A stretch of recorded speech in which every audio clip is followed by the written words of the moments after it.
Hi, ma'am. How are you doing? I'm very good. How are you? Fine, ma'am. Thank you. Uh, yeah, More people are yeah, to join? yeah, ma'am. People are expected to join. We can start. Okay. Uh, so just let me give a small intro about you. Yeah, guys. This is Priyanka, ma'am. She's a psychotherapist and the founder of Inner Connect Counseling. Okay.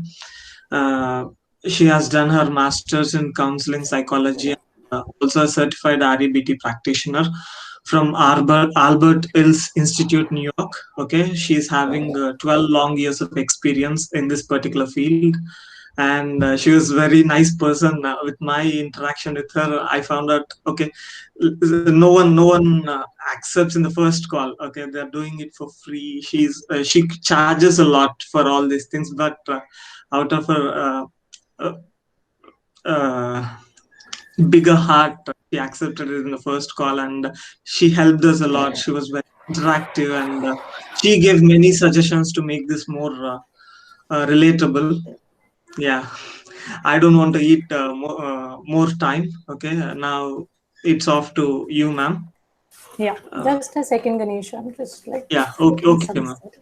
Just give me a minute. Yeah.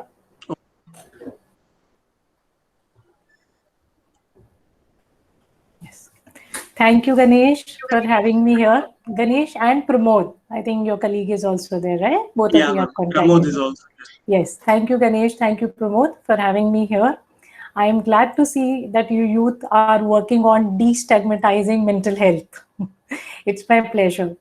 You've already given my intro, so just to speak a little about myself, I am Priyanka Mansinka, as mentioned by Ganesh. I've been in this profession for last 12 years. I'm a practicing psychologist based out of Mumbai. I've been in this field and I've worked with many sectors, including schools, colleges, hospitals, NGOs, to name few. My major clientele has been in the age group of 18 to 30. And that is where my connection with youth has always been. I would say I'm biased toward children, adolescent, and youth because I've been hearing from them for last 10 years and I'm 10, 12 years and I have been very well connected with them. So I'm sure collectively we can change the perspective of mental health in India. Thank you. Yeah, ma'am. Just to start with, we all know that what how the things have been in the past year. Like there's been lockdown. There's been no human interaction other than our family members. Okay, we just was sticking just to our houses, not even having some fresh air also for most of the people. Yeah, and the most problem that arised out of this situation is depression, right? Many people, like out of fear, some are getting depressed. Out of isolation, some are getting depressed, and out of uh, other Factors, stresses yes. that, yeah, online classes and all these things, as most of us are students. Yeah, this is a lot of stress and many people are getting depressed. Uh-huh. So what basically the depression is, because it's a wide term to talk about. Uh-huh. What basically it is, ma'am, I want Uh-huh. to hear it Uh-huh. from you. Sure, Ganesh. So before I start with depression, I would like to give some statistics on depression, which is alarming. That 1 in 5 student, experience depression in their academic years. So depression is very prominent in students, number one. Secondly, the highest suicide rate among youngsters is again due to depression. When we say the suicide rate is very high, and one of the leading cause is depression. So depression is something which really need to be understood, and it is high time that we give it the seriousness that we give it to other physical illness. I always say the day we consider mental health equivalent to physical health is where we'll be able to handle it and give it its due, requirement. Yeah. So now talking about depression, we all have heard the word depression, right? But do we think that depression and sadness is same? I would also want the session to be a little more interactive because mental health is a very heavy subject. So if I'm going to speak, half of you will go off to sleep. So I would want some level of participation, and let's make it a little more interactive. Yeah. Okay, So, ma'am. yes. So what we understand, do we think that depression and sadness is same? What is our understanding of depression? Yeah, guys, you can write it in the chat box. What are you thinking? Whether you think both are same or not. Or people can unmute Ganesh and talk? Yeah, if they're fine with it, they can do that also, ma'am. No problem with it. Yeah, I think Shreya just replied that the intensities are different. Yes, Shreya, that is correct. Any more suggestion, answers? Surendra joined. Ganesh, you would like to add something? Yeah, but sadness is when you're not able to receive the news. That's what I feel. Whatever the thing is, whatever the situations are, if you're not able to accept it, that causes sadness. And if you're in for a long time, okay, if you're not able to come out of it, that turns into depression. That's what I understand on the Yes, things. yes. When we experience some of the physical and emotional symptoms for a very long time, along with sadness, when we are experiencing other symptoms like, lack of sleep or excess of sleep, driving force is missing, Karthik just said. Yeah. So along with sadness, when other symptoms also follow, and when they're persistent for a very long time, and they start creating hindrance in our day-to-day activity. So when I say the symptoms, like there are physical, psychological, and emotional symptoms. One of the symptoms could be, your weight gain and weight loss. Some people experience too much overeating, or people lose weight. Then change in your sleep patterns. Either you are oversleeping or you are undersleeping, or say, constant fatigue. The most important being that you're not able to enjoy the activities that you used to enjoy at some point of a time. So one of the biggest symptoms of depression is like waking up middle of night. A lot of people talk about waking up at 4, even if they're sleeping at 1. So when Yeah, you have these symptoms for a very feeling of hopelessness, worthlessness, not showing interest in anything, not able to do your chores. So when you have these things coming up very often and they're persistent for a very, very long time. When I say long time means more than 2 weeks, 2 to 3 weeks. You are not able to enjoy anything and you isolate yourself. The feeling of hopelessness comes in. Then one is, diagnosed as clinically depressed. So our understanding of depression, and there are many, many causes for depression. It could be, genetic. Some people are more susceptible because of the genes. The other factors can be, your biochemistry changes. We talk about some chemical imbalance in the brain, right? Those serotonin and dopamine level when they fluctuate. So a lot of time, even when we choose unhealthy habits like substance, so use of dopamine, like when we are into substance, it is a rush of dopamine. So that creates an imbalance in a normal neurotransmitter, which change the biochemistry, resulting into depression. So there are many, many factors for depression, but I would say that one of the common cause that I have seen among people for depression is a sense of loss. What causes depression today is a sense of loss, a loss of a loved one, loss of job, loss of relationship, loss of self-worth. I had a client who was in a relationship for 2 years and it was an unhealthy relationship, and she was aware, she could see the red flag, but she maintained the relationship out of fear of insecurity, out of love, out of fear of loneliness. Once she moved away from the relationship, it was not about the relationship but the loss of her own identity, what she went through, the changes, the loss of self-worth, self-esteem.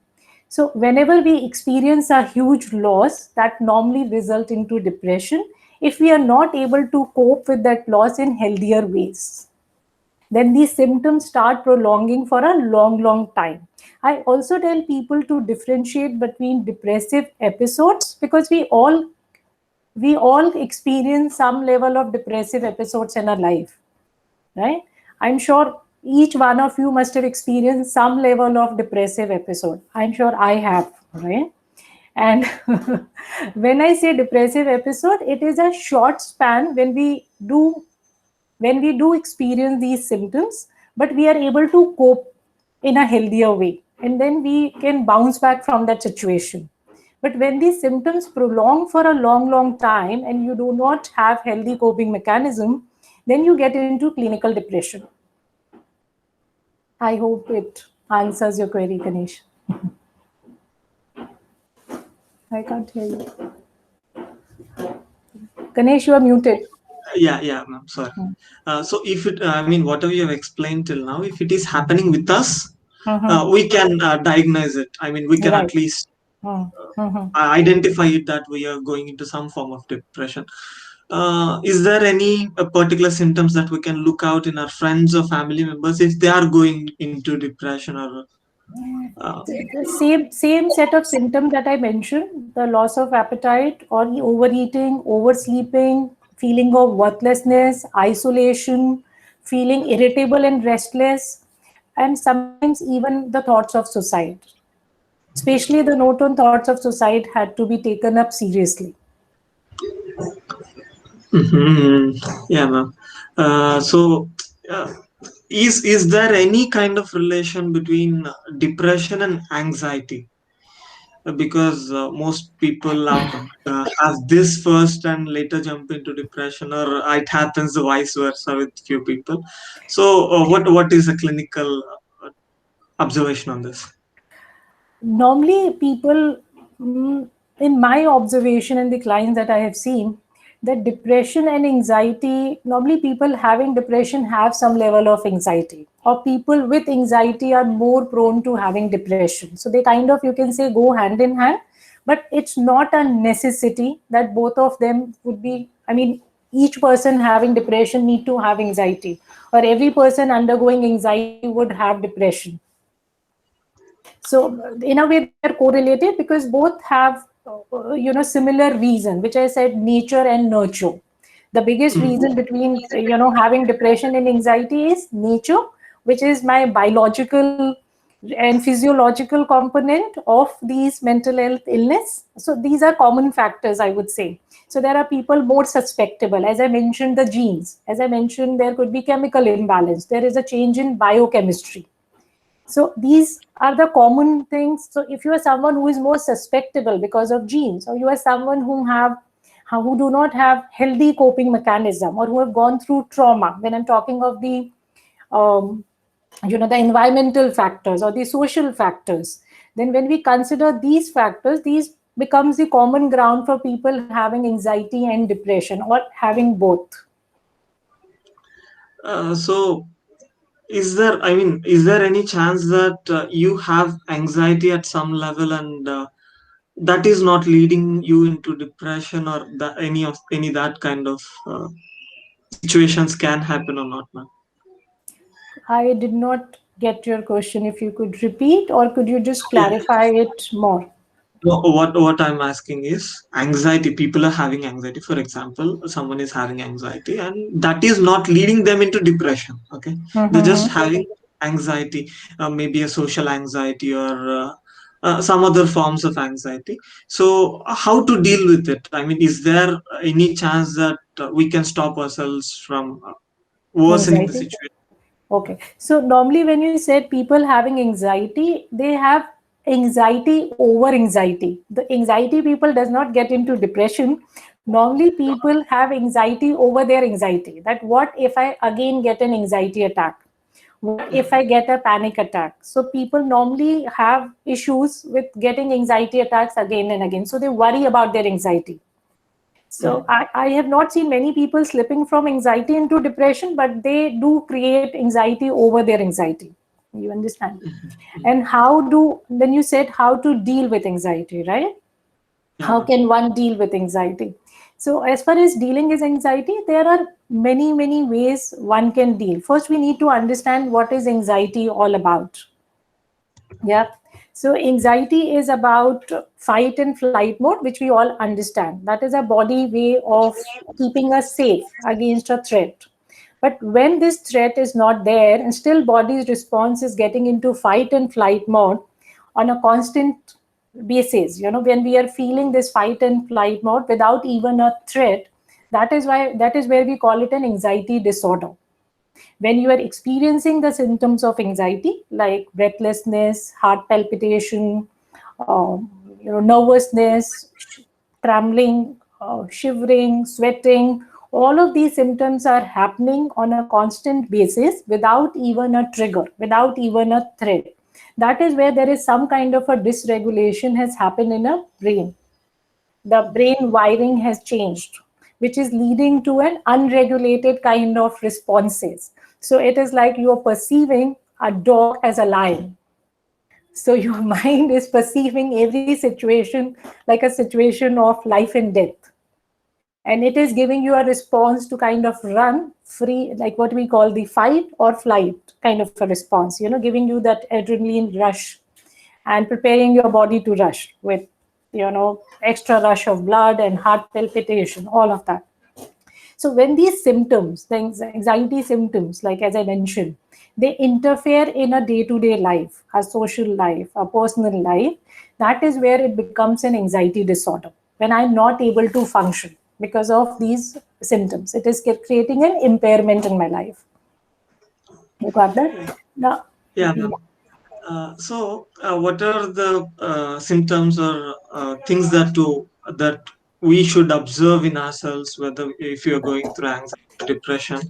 I've seen many people stigmatize this like, okay, if you're having some kind of anxiety, this instead of talking about it, instead of taking some help about it, people right away try to ignore it. Okay, yes. people right away try to push themselves, or they'll be pushed by others, by family members mostly. Okay, they'll be pushed instead of treating them. Uh, they're pushing it. Would you like to add something in this context? Yeah. I agree with you, Ganesh, that we are still in denial. As I said, that it would be good if we can give mental health its due importance, exactly like our physical health, because mental health is as real as physical. So that is a challenge that we do face. So first, knowing that all the mental health issues are as real. Nobody is making it up. It is not fake. And not being in denial. Another reason that people do not want to accept because they feel it is a sign of weakness. Each one of us go through anxiety at some level, at some point of our life. When we are doing an interview, we are doing a presentation, when we are going for an examination, we all have experienced some level of anxiety.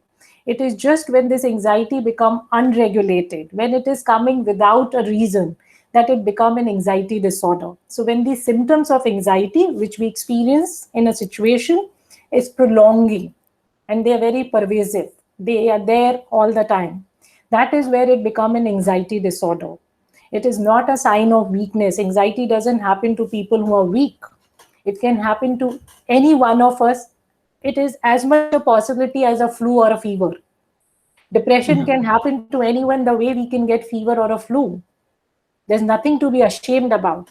There are too many factors which interplay to create these situations. It is not that my family background has a problem or my childhood has a problem or I as a person is weak. There are many factors which interplay. As I said, the nature, and the nurture. So the interplay of both the factors. So each one of us is susceptible to depression and anxiety, and there should be no shame around it. Yeah. Yeah, while talking more about anxiety, as you are talking about the responses fight or flight, is this related to the panic attacks that we generally know, or it's a different thing?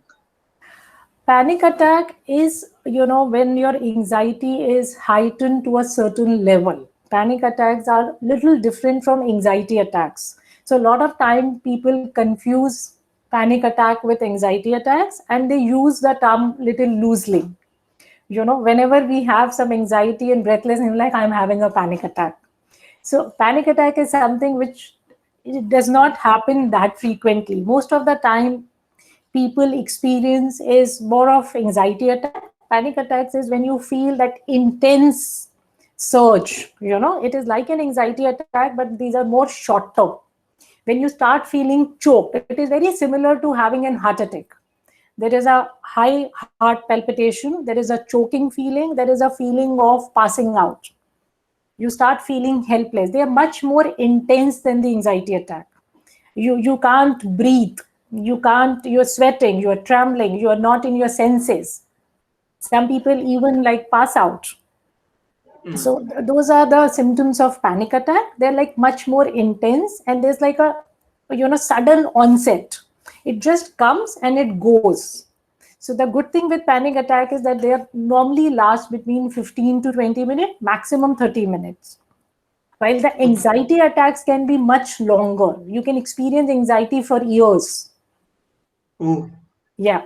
People experience, because they don't treat it, they don't take it seriously, they don't have the focus. So when you are not doing anything, with time your system is getting more and more dysregulated.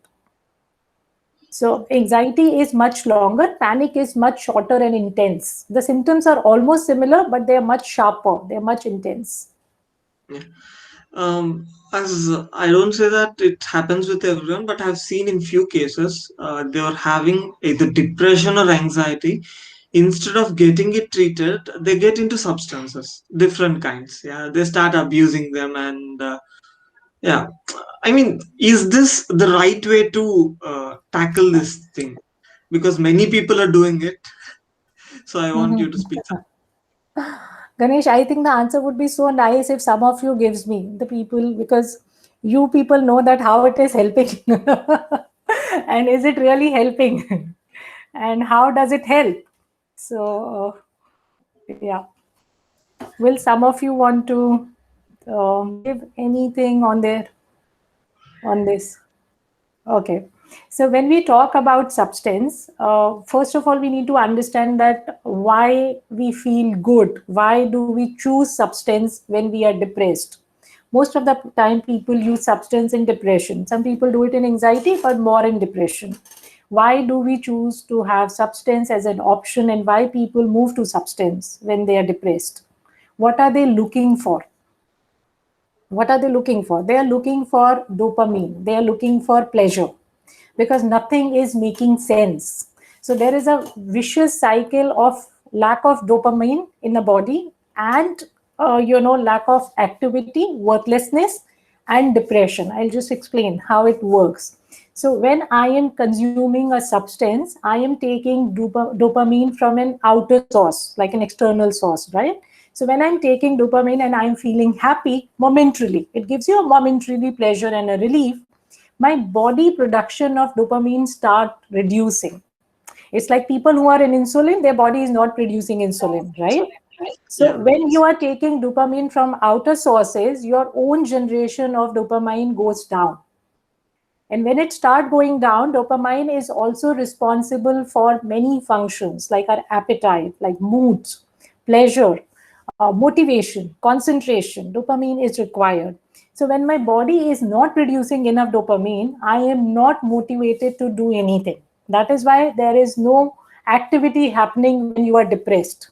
And when you are not having activity, you are not feeling rewarded. You don't have a sense of accomplishment. That is where the feeling of purposelessness comes from. So more purposeless and worthless I feel, less I engage in any activity. Because now I am not engaging, I am not releasing any dopamine, because dopamine is a reward hormone. When is it generated? When I feel good, when I feel happy. So substance is also like a reward, like chocolate is a reward, junk food is a reward, anything which is giving you dopamine. Social media is a reward. So that is why all of these things are so addictive, because dopamine is addictive. It's a pleasure hormone. So we are seeking dopamine. We are chasing dopamine in different forms. So when I do these things, yeah, someone was asking. When I do these things, I am externally providing dopamine continuously to my system. And because there is an external supply of dopamine, my body is now not generating enough dopamine. So because now enough dopamine is not generated, I am more and more depressed. My activity level goes down, my motivation level goes down, and I don't feel like doing anything, I don't feel rewarded because obviously I'm not doing anything. So there is no internal reward system coming in. I'm getting more and more dependent on substance. Now, if you see, that is how the addiction also get formed, because you start losing interest in other activities because nothing can give you, your threshold increases because the amount of dopamine your substance can give, your homework or your project cannot give. So obviously it is very boring to sit with a project when you know there are easier options to feel happy, or doing anything which is monotonous, even to do daily activity. Yeah, Netflix, social media, all of this is dopamine. We are chasing dopamine constantly. Yes. Yeah, yeah, ma'am. Shreya was asking, she has a question. What would be a first aid for anxiety attack? First, good I question, mean, Shreya. how we should respond for it? Yes. So the first aid for anxiety attack is that, I think, which I always tell my client, a very interesting, that anxiety doesn't kill. So to acknowledge that I am having an anxiety attack, I am not having an heart attack, and anxiety doesn't kill, and heart attack can kill. Any other illness can kill. Anxiety doesn't kill. It is harmless. It can give you a lot of uncomfortable feeling, but it does not kill you. So if you keep telling yourself that it is just temporary, it will pass, Yeah. it will go. So that is the first thing, is to acknowledge and understand that what I'm going through, it is temporary, it shall pass. That's one. Secondly, breathing helps, because anxiety normally comes from uncertainty, overthinking. Your uncertainty about future, what you get anxiety about, whether I'll get a job, when will this pandemic get over. So anxiety is always about future. So how do you ground yourself to the current state, is by focusing on your breath, any kind of breathing, because breathing is in the present. Yeah. 80 to 90% of anxiety is always about future. What if I don't get a job? What if my boyfriend breaks up? What if this happen? What if I get another anxiety attack? It is always what if. Yes, Pramod, journal writing can also help dealing with anxiety. That is also a good way to deal with it. But when you are having these palpitation and trembling, at that point you may not be able to do it, depending on the stage you are in. So I think breathing is the first thing that one can look at, because that can help you to ground. Like, there are different breathing techniques which can help. So one is belly breathing. I don't know, I can just explain a bit. Do you think I should go about it, or you would know? Yeah, you can just take a Okay. minute or Yeah.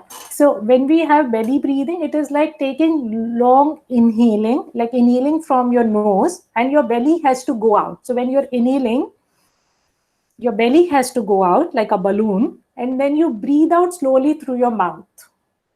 So when you okay. breathe out, your belly go in. So you are not breathing through your upper body, you are breathing through your belly. So every time you breathe in, your belly goes out, and every time you breathe out, your belly goes in. So there is a movement in your belly.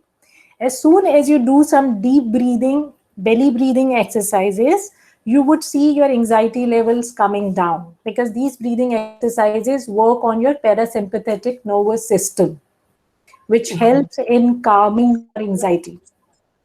Oh, okay, ma'am. Right? And even Yeah. the normal deep breathing, just inhale through your nose, exhale through your mouth. Do it for 10 times, even before your exams, even before your interview. You will see the difference.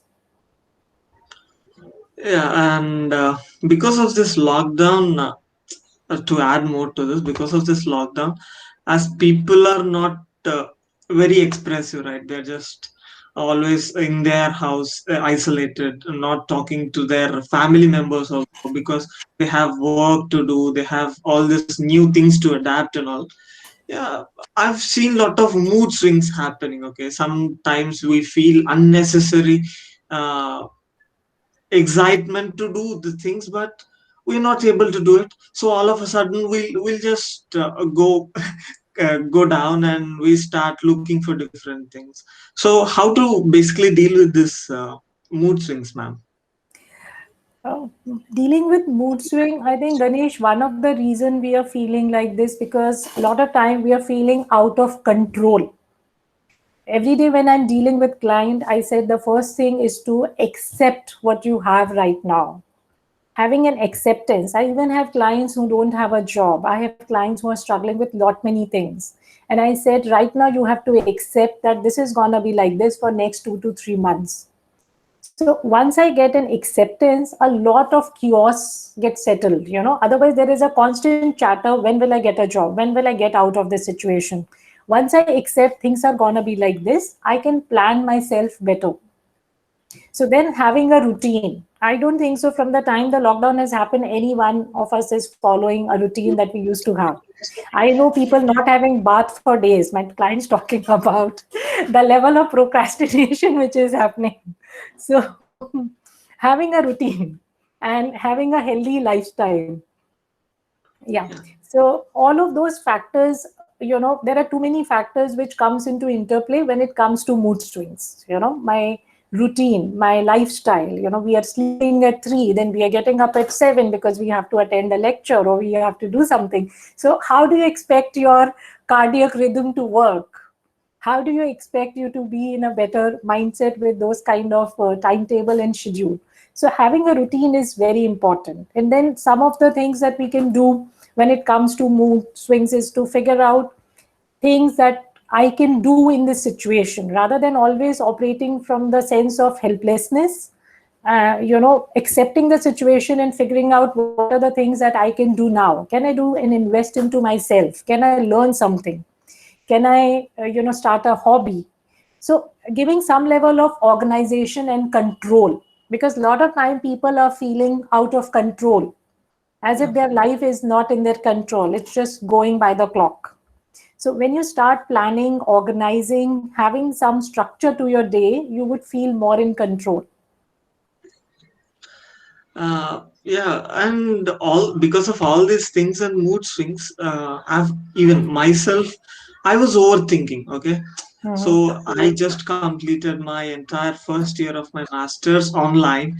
So will this be productive? Will people consider it to be uh, a good thing? Okay, whenever I go to an interview, okay, I think a lot about future because many are not getting jobs, many are losing them right now. Yeah, it's more or less same with my age group, right? We are thinking, we are overthinking, we're not just thinking. So how to stop this? Yeah. I think that is, again, a very common and a very good question, because most of the people are undergoing, because our life is limited to a room or particularly to a desk. So Yeah, one, we are not having too many options. So, your mind is constantly working and your body is not working at all. So, so to get that balance is important. That one of the reason that why we are overthinking, because we are just stuck in one place in front of a screen. Either we are playing video games, or we are watching movies or Netflix, or we are doing our work. So we need to give a break. We need to give a break from technology. We have to give a break from screen and do some physical activity for my brain to also get some resting period, right? That is important. Second, a very interesting concept is the circle of control. So when I'm overthinking, I am overthinking about things which are not in my control. So you talked about, say, interview or whether will I get a job, a common thing among the students today, or a common concern. So when I draw two circles, one is my circle of control. What are the things which I can control? And an outer circle, things which is not in my control. Okay. So now whenever my thoughts keep drifting to things, which is mostly about things that I can't control, I keep getting myself back that what is that I can do? In this pandemic, to think that whether will I get a job, what's happening, can I do something about it? Is it something which is in my circle of control? So what is in my control is that I can work on my CV, I can develop some skills. These are the things. But what is not, I am constantly thinking and draining my energy and time. And this concept is not only helpful in this situation, it is also very helpful with people with anxiety. That what a lot of time people worry about things which is not in their control. Why is this person behaving like this? Can you control someone else's life? Can you control someone else's actions? No. So once I start focusing what is in my control, what are my goals are in life, what are my physical goals, what are my family goals, what are my career goals, I make a goal sheet. And I, every time my focus goes outside, I get it inside and say, what is that I can do? If I cannot do, is it helping by overthinking? Am I reaching somewhere? What are the pros and cons of my thinking? I am just wasting my time, draining my energy, getting into anxiety. So, what is that I can do instead? Maybe I can invest some time in learning something, in picking up something, right? In developing myself. Yeah. Uh, yeah, ma'am, this actually helps. Like a lot of interaction right now in these days is through our screens, through our digital screens, and a lot of recreation or a lot of relaxation that you are planning is also through the screen. Like, whether we are talking to a friend or we just going through some videos or going through some shows, whatever to relax or whatever to just take away our mind from our main thing, it is also related to screen. So it's like more or less we're just always looking into our screens and we are getting addicted. We are not even in a position to identify that we are getting addicted, because we Mm-hmm. don't have any other alternative to do this. For suppose if Mm-hmm. you're going to a college, when you are in the class you don't have chance to look into your screen. Okay, so whenever you feel like looking, I mean, if you have an urge to look at it even in the class, then you can at least get a hint that okay, I'm getting addicted to this. Okay, I'm always looking for a chance to look into my mobile or look into my laptop or something. Yeah, that's how we used to Right. um, figure it out. So now how to figure it out, if whether we're getting addicted or just we are doing what we have to do. When you said you're doing what you have to do, I didn't get the last bit, what you were trying to ask. Because as we are students, we have to attend classes. Okay, we have to do our assignments, we have to make presentations. So this is something that it's like a duty, we cannot run away from it. And obviously we are looking at social media for relaxing and all this. So how to deal with this, how to think or figure out that we are getting addicted. Mhm. So you can look for some of these signs when you say that you are getting addicted, like checking your phone as the first thing in the morning. Even if your work has not started or your college has not started, you would want to look into your phone. Being on the phone till late nights.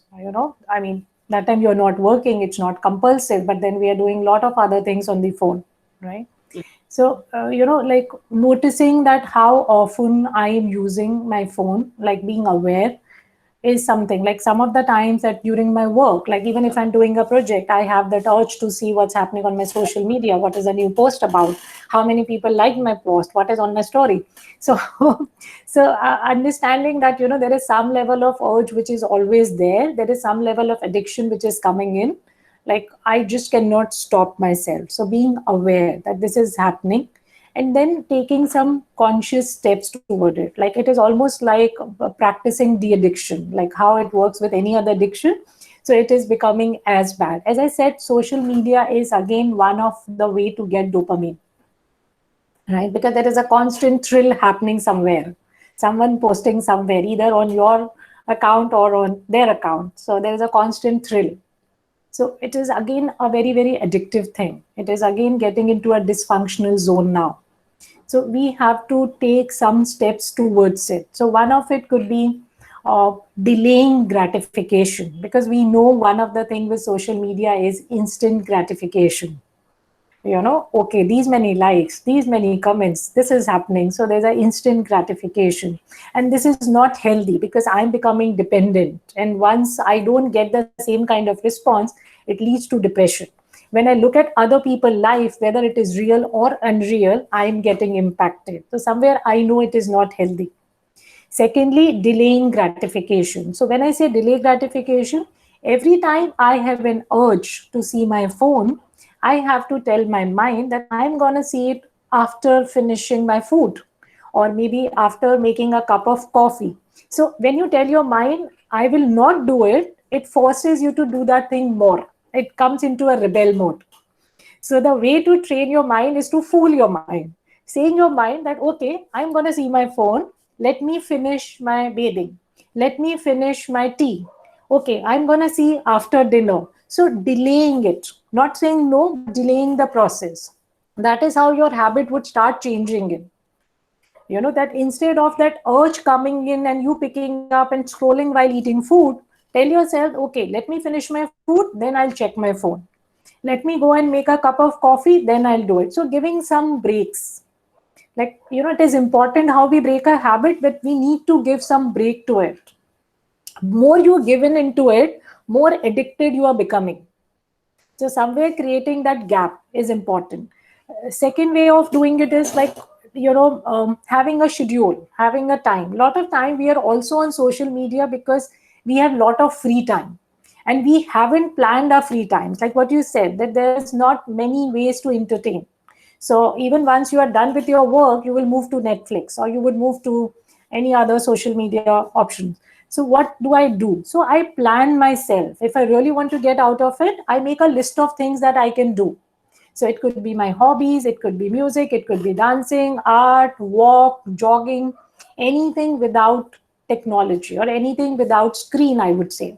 Anything without a screen. So I plan myself that what are the other things which can give me that dopamine surge without this addictive behavior. So looking for alternatives, healthy alternatives, right? Can I go and cook myself a meal? Can I go and make something nice for myself? Can I go and try some kind of hobby? Or can I do some plantation at home? Or can I just go for a walk? Can I just go sit in the nature? Can I try some breathing and meditation? So if I make a list, whatever interests me, and I have a backup option, then I am not so tempted to, switch to social media. There's a very interesting exercise that I was making children do in this lockdown. I asked them to make a boredom box, and a box called boredom box, and I asked them to write chits of things that they can do to, kill the boredom, what they would like to do. So a lot of slips. So there was a thrill in picking up a chit every time you are getting bored, because you don't know what's gonna come. It could be singing, it could be dancing, it could be drawing, and it could also be watching TV. So there were interesting things as well, but then you have to wait for it to come.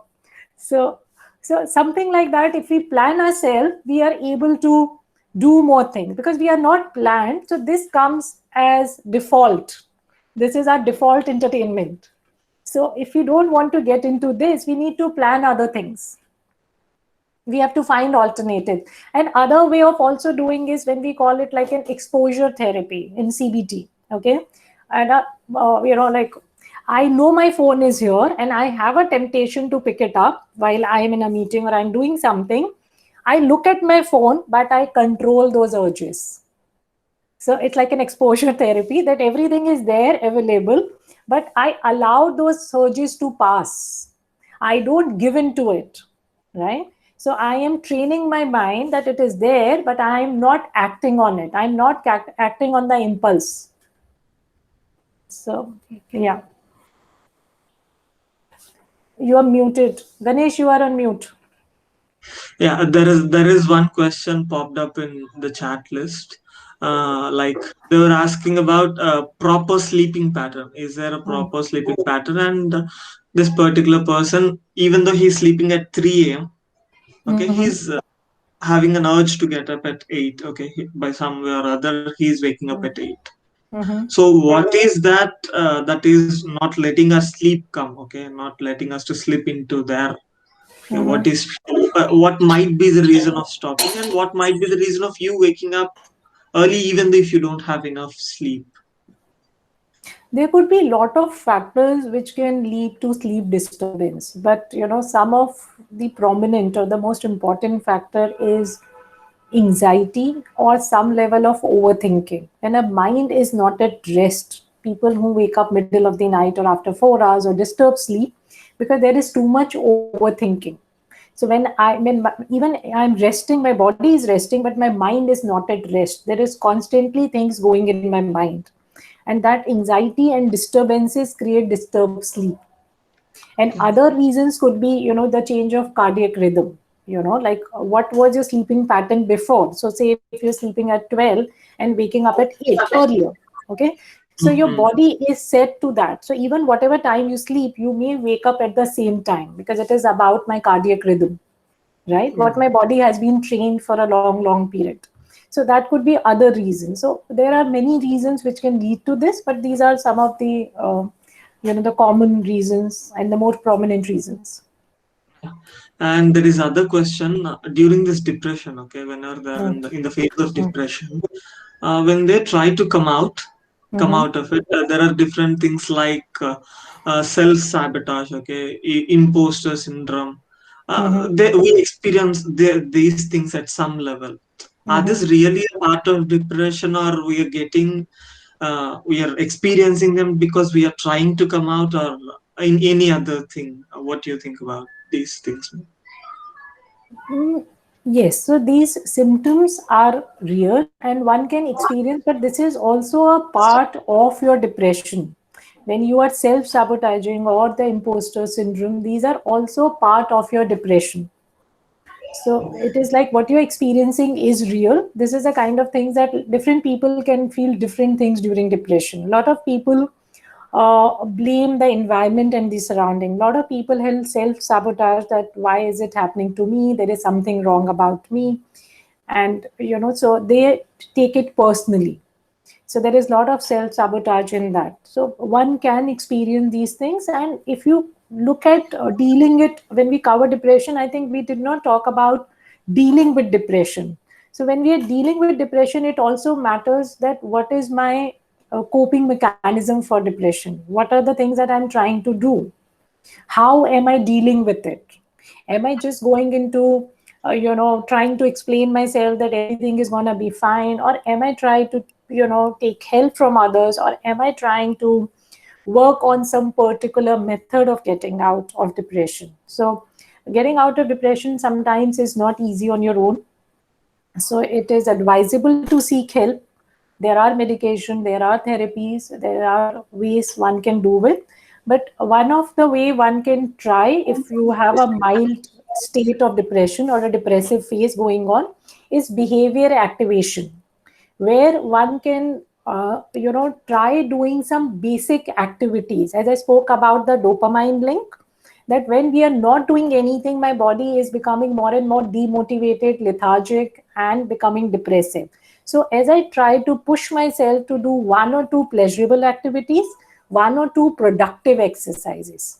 So when I say pleasurable, anything which makes me happy or which used to make me happy, like dancing, walking, talking to a friend. So I push myself to do one pleasurable activity and one productive activity. So when I say productive, it may not be a big task. It may be something more simple. If I want to clean my room, I may just clean my desk. So it just gives me a sense of accomplishment. It just gives me a sense of that I am able to do something. I'm capable. Because with depression, people have lost a lot of self-worth issues, worthlessness. That is where the self-sabotage, that I'm good for nothing kind of feeling. So to Yeah, break that feeling, you have to do behavior activation. Means yeah, trying to do something to make feel worthy, to feel that you are capable. So that is the first step, moving towards getting out of depression. and I just have one more question, and after that, audience can ask you more and more. Uh, like everything has been online, and even the relationships, okay, they are also online. They're almost like, even though if you're in a same city, it's like you're in a long distance relationship with the other person, right? There is a lot of miscommunication happening between the people. There is a lot of misunderstandings happening. uh, so how to tackle this problem? Because I know it's very subjective. It's not like you passing away one statement and saying that okay, this applies for everyone. But I wanted to know a few things about how to make make relationships healthy, maybe with our beloved or with our friends and family. Yeah.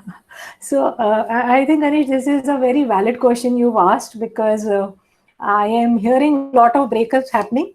I don't know if it is happening in your college as well. A lot of people going through tough phase, and the relationships are finding difficult to sustain. And so I do understand that it is creating problem. So some of the things one can do in a long distance relationship, and which is important, is to have clear communication, right? So having transparency. So when I talk to a person and I'm able to give them how my day looks like, so the person feel more connected and tuned to your day. Otherwise there is lot of miscommunication happening on its own, that you didn't reply to my phone, oh I was sleeping, oh okay I was at jog. So if I kind of give the downplay of my day already to the person who matters to me, we already have an exchange of word how my day looks like, there's a proper communication, there's a transparency, it get easy to align to each other's schedule, right? Because any Yeah, which ways we don't have like a routine the way we used to have before. So things have changed, people are sleeping, getting up at any time, working at any time. So there is a lot of confusion there. So the other yeah, person also lose track that you said you were sleeping but you didn't sleep, what's going here. So to have that transparency is important, I think. Another very important factor which I realized that we are trying to find happiness in other person. We want as if I'm the one who's going through COVID and situation and you are happy, so you are in charge of my happiness. So my happiness is dependent on you. So every time I call you, you should be there. Why are you on a video game and not talking to me? Why are you on your Netflix and not talking? Why can't we do this together? So there is a lot of demandingness because everyone is getting frustrated. Everybody is kind of going through a difficult phase. So it is important to figure out my way of being happy, not depending on the partner, on the other person for my happiness, because the other person is also going through what you are going through somewhat, yeah, right? So when our happiness is dependent, I have seen a lot of my clients, like one of my clients shared issue, he is always on the video game, he is not answering my call, and for him video game is more important. So these were the reasons of fight. So I do understand that everybody is trying to find their own coping mechanism. Everyone is trying to find some level of happiness being in this space. So if I figure out what makes me happy, if I make the list of things what I can do for myself and are not dependent on my partner to make me happy, I think a lot of issues can get resolved. yeah, What I am yeah, seeing that there is a lot of expectation from the other side in these times also, when any which ways practically things can't happen, that is creating the chaos. So if I understand that there are limitations and I need to figure out the way to be happy by myself, accepting the situation, then a lot of the issues can be taken care of. yeah. I've read it somewhere. It's not people who hurt us; it's our expectations what hurts us. Yes, exactly. That sounds exactly like what you said. Yeah, now that's it. That's what I've wanted to ask you, ma'am, from the questionnaire that we got from the forms. Mhm. And now the audience who are here are free to ask questions either in the chat box, or you can go to if you want it to be discreet, you don't want to reveal yourself, you can use the link that we have forwarded in the starting of the chat. Pramod, you can just once again drop the same link for asking questions. You can use that link or you can directly use the chat box. Anything is fine.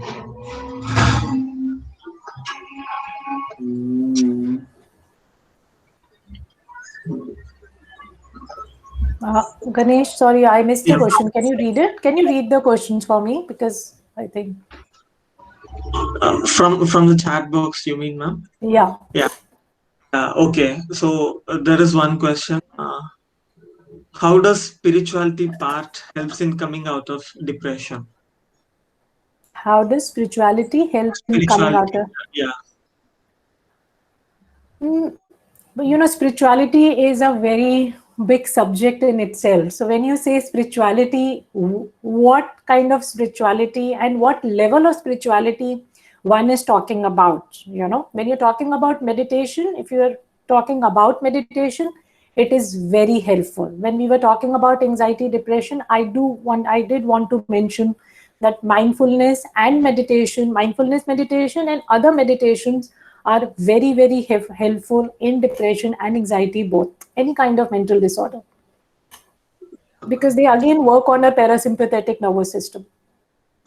And I also think that when you're okay, not just about the meditation, the mindful meditation and all those things, even if you're hearing about stories, okay, for example, it may be related to any religion.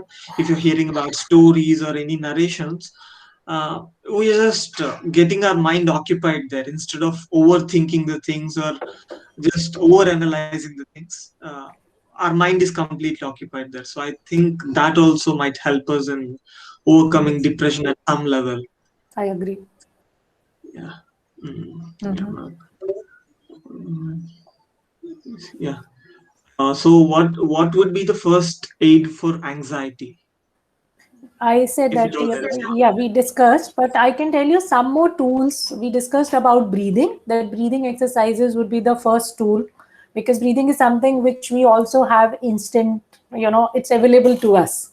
So focusing on the breath and deep breathing would be the first aid for anxiety. And other things one can do is grounding technique, like looking at five things, like say you are sitting in a room. So what are the five things I can see? What are the four things that I can hear? What are the three things that I can touch? So including your senses. So as I said, anxiety is always about future. So more you ground yourself to the present, the less anxious you become. So grounding technique, breathing, practicing mindfulness, progressive muscle relaxations, these are some of the ways to deal with anxiety, like tightening your muscle, then relaxing. So these are very helpful. And even the circle of control that I discussed. So if I'm able to, analyze my thought and say that, oh, I'm worrying about this thing constantly, is it something I can do about it? So rationalizing my thought. But if it is something which is very severe and all of this is not helping, then you have to take like a therapy or a medication. CBT, REBT are very effective in dealing with anxiety, and there are medicines, even SOS medicines. I would also want to talk a bit about the medicines, because there is a lot of, I think, misconceptions and myths around the anxiety and depression medicines. Yeah. So when it comes to medicine, every medicine has a side effect. Don't you think that antibiotics has a side effect? So whenever we talk about an anxiety medicine, the first answer is, ma'am, there are a lot of side effects. Yes, I am not denying there are side effects, but there are side effects in even a crocin, even a digene, even an antibiotic, right?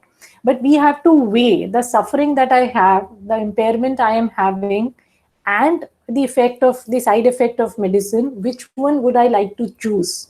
Because now the medicines have also evolved a lot. It's not the same as before. It's much easily accepted to our body. It is much less harsher to our bodies. So I think one should look at medicines if things are not working out, and especially the SOS medicines for anxiety.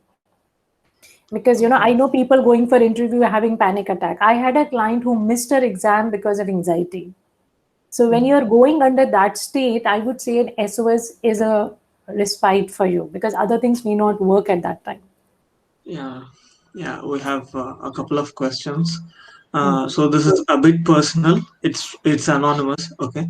I had a breakup last year and it was tough, very, very tough. And in that zone, just lost my stability to do anything. Tried so many things to overcome, but couldn't have them, making myself even for a little span. Uh, I'm not just being on anything. So what should this person do? When she said, I have not been, she or he said that I have not been on anything, you mean to say he's not been on any substance or anything? What? I did not understand the I question. mean, I think it's written. I'm just not being on anything. I think, okay, she's not able to concentrate on anything. Yeah, I got it. yeah.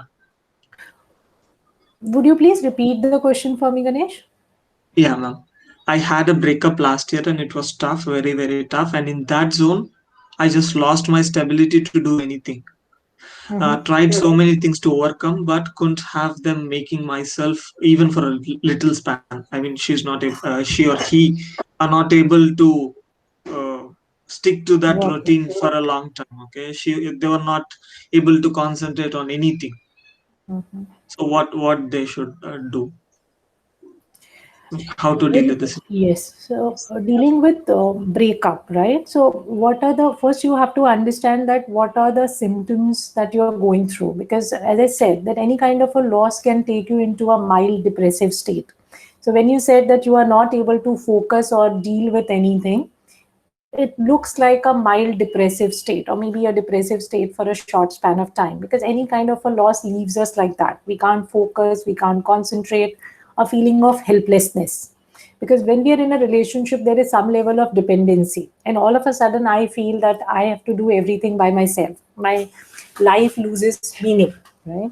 So finding something purposeful for yourself, trying to get the focus on yourself, not on the relationship, and not getting into self sabotage, because a lot of people even get into a blame game, either blaming themselves that I am not good enough, I am not worthy enough.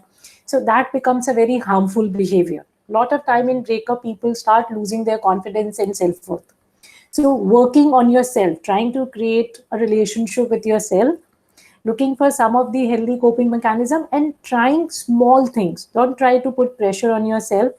Like, start with one or two activities. As I said, make a list of activities which are pleasurable, which can which you used to like before, Yeah. and make a list of activities that can make you feel worthy, productive activity, and try doing one activity every day. Talk to a friend, seek help. If you feel that all of this is not working, please seek help.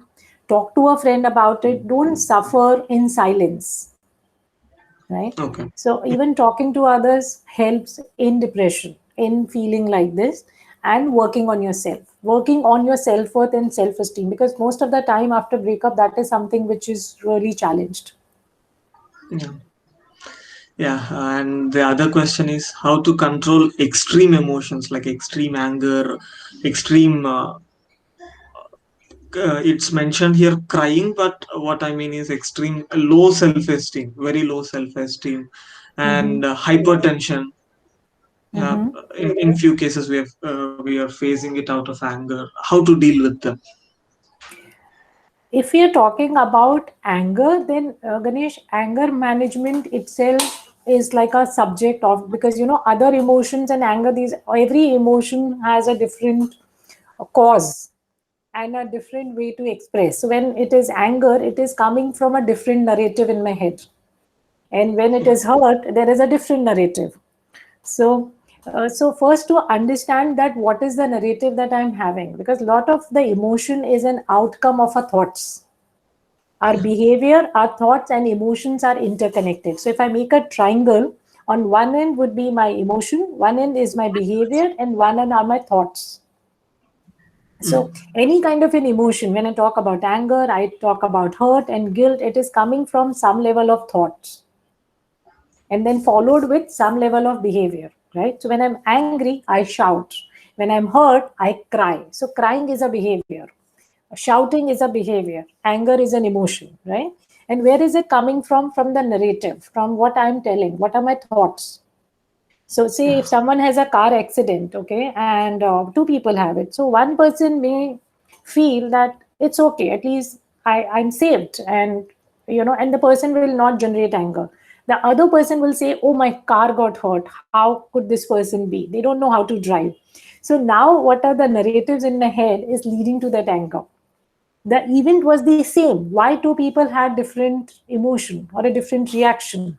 Just because of the narrative I have. So, give, like, as somebody just mentioned, that journaling can help. So when you have these emotions, if you try writing it out and reflecting a bit, that what is my self talk, what is a meaning I am giving to the situation, As I said, the accident was same for two people, but two people experienced different behavior and different emotion because of their narratives. So that Yeah. is one way. And other, I would always say that our mind and body are connected. So any kind of physical activity, as I said, for anger per se, would really help. Yeah. So I don't know whether what this particular person is trying to say, but I got it anonymously. I'll read it out, whatever I got here. Is it good to feel whatever is happening right now while in depression is happening for a reason, and being comfortable with that thought and wait however long it takes depression to go away itself? Okay. So, I mean, there is a good news and a bad news both in this question.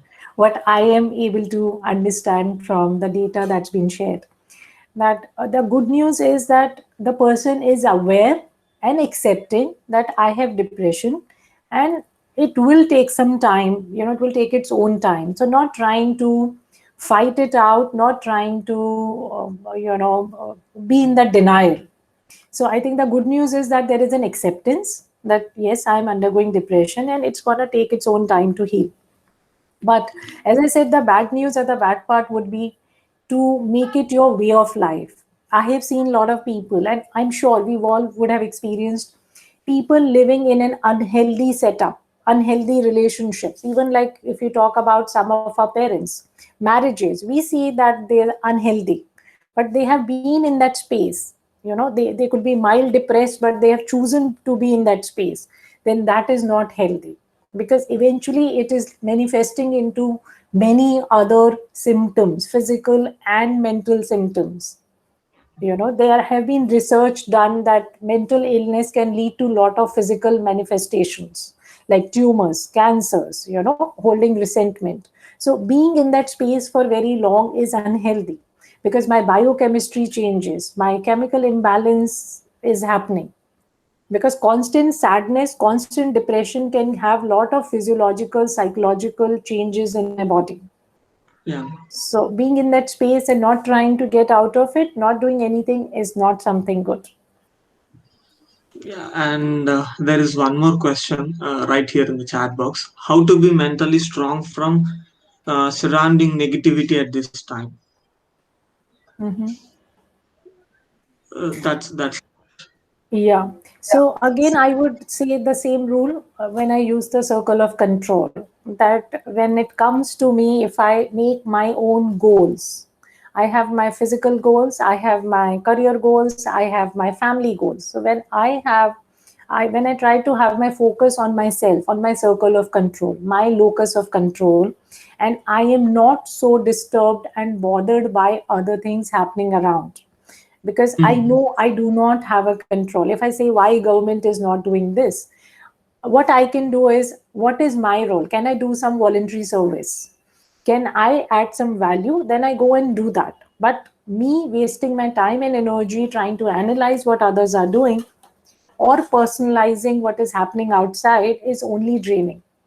So again, focusing on my circle of control, focusing on myself, and keeping a tap on my narratives. As I said, I mean that we work through a technique called CBT, REBT, where we work on a thinking. Because a lot of negativity impacts us when we imbibe it into our thinking as well, from the surrounding. And even cutting my social media, cutting news feeds, because more information I am taking, more I am processing. So we have to decrease the input. If you don't want to process it, please decrease the input of media consumption. Yeah, yeah. Guys, if there is any other questions, you can just turn on your mics and ask directly. Yeah, please feel free because as you observed, Priyanka ma'am is one of the most hospitable people that I've ever met. So don't think about others. Just concentrate on yourself and ask, put out your questions. Yeah, make use of this because she is a very busy professional. Getting her slot is very tough. Yeah, so make use of it. Don't waste it. Yeah. Actually, I learned. Okay. Oh yeah, During yeah. depression, we really cannot cry out. Can you read? I think it just went from my screen. During depression, we really cannot cry out, but feel pain in our heart about our life. Is it usual? It's like your tears are drained out. Yeah. Yeah, depression do lead to a lot of crying bouts, and one do feel like there is a constant pain. I mean, even if you've cried out enough, you don't feel light. As I said, that depression is largely to do with a feeling of loss. So there is an intense pain that one is going through, and one can express it in different ways. Some people have anger, some people have hurt, some people cry, some people get angry. So one can feel like that. And as I said, the way to deal with it is again to start focusing on yourself little by little, breaking your bigger task into smaller tasks, trying to take charge, and also working on your thoughts, like journaling, writing, your thoughts and your emotions. That can help. Yeah, there is another question. Sometimes things are not going in the way what we planned, so that time how to control ourselves from getting into stress. Sometimes I accept today is not my day, but the things is continuing again and again. How do I overcome this? If there is a challenge which is continuously coming in our life, then we also have to sit down and reflect that what is, is there something that I am adding up? So, say if there is a relationship challenge or there is a particular challenge at work. So, sitting down and reflecting on that, what is a role that I am playing in that situation? Is there a something that I am also adding up, leading to be in that space again and again? Number one. Number two, again trying to see that what is that I can do in that. Like, so there are things which is in my control, that okay, if this is a problem, I'm getting into like a fight with people, okay, or argument with people. So then what is in my control, what is that I can change, because if I want the output to change, the input has to change. So what I am putting in, because whatever response I am getting or whatever situation, I'm sure there is a contribution happening from my end as well. So if there is something which I can control, then do it. And if there is something which is not in my control, then have the acceptance, because we can't change everything.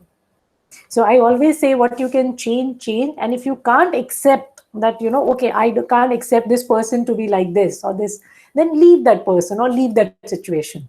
But living with resentment is not a choice.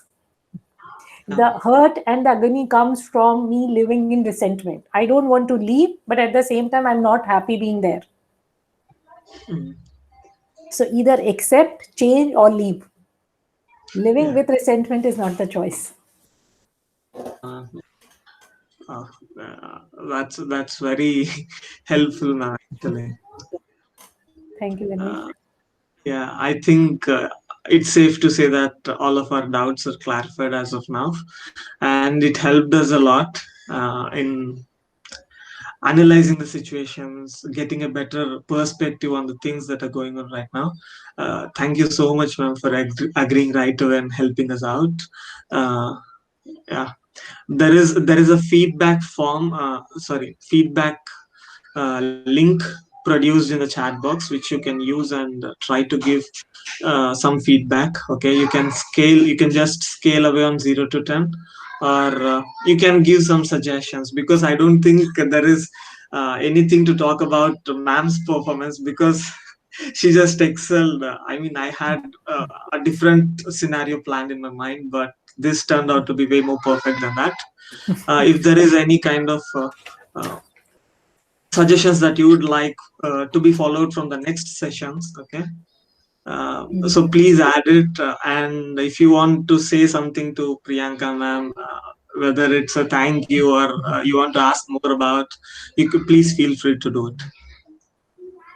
Yeah. Thank you, Karthik. Karthik. Thank you. Yeah, yeah. Yeah. Ganesh, thank you for having me here.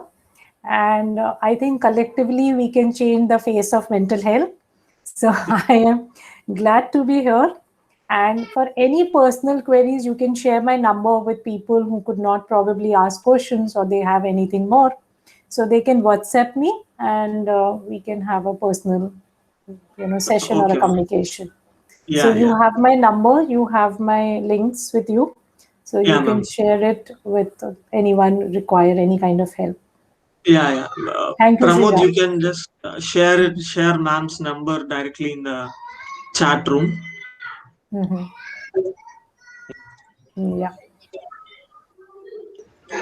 Yeah, ma'am. We are very happy to host you and listen from you. We have gained a lot of experience. No, Thank you even so much. I mean, thanks to you people also for taking all the effort to, put to everything together and, spending your Sunday doing something like this, so which is also a great effort. Thank you, Pramod, and thank you, Ganesh. Yeah, Yeah. whenever yeah, this all happened before. I mean, when we consulted you, that's when it happened. So we were thinking what we should do to the society because we're not earning, so we cannot do monetary help. Mhm. Uh, we don't have that One much of of. one of the suggestion that Ganesh I would have from my experience working with teenager and young adults, that I don't know how effective it would be. Just a suggestion that why don't we try to even get our parents do something for that age group? Because what I feel, this youth is still much aware and they are giving some value, and that is a one positive outcome of this pandemic, that mental health have got some level of importance. People have started valuing it and understanding it, but still I feel there is a lot of stigma attached to one generation before us, when we are Yeah, talking about our parents. So if we can have a forum for them to have some basic understanding of mental health issues, because that would bridge the gap in the families. yeah, ma'am. Because a lot of time I hear from people that it is more of lifestyle issue, it is more of Yeah, attention seeking behavior, it is yeah, more of issues to do with your looks, the complexes. So still I think some level of awareness have to be built in, and as those generations are not so much into social media and other things, it would be a good idea to have something to do with the parents. yeah, ma'am. So we thought, okay, what shall we do? Right now, a lot of things are happening. We cannot provide medicines. We cannot make Mm. food and all because No, I you think see, even an awareness for them would help even you people and them, because I feel there is yeah, a gap, because I have yeah, clients who would say that my parents don't understand or they don't support therapy. So I do get those things which I understand there is still a gap between that generation accepting mental health as real and people really needing help to. So we need to bridge that gap, because sometimes people tell me, ma'am, you talk to my parent. I said I can only talk to someone who comes to me.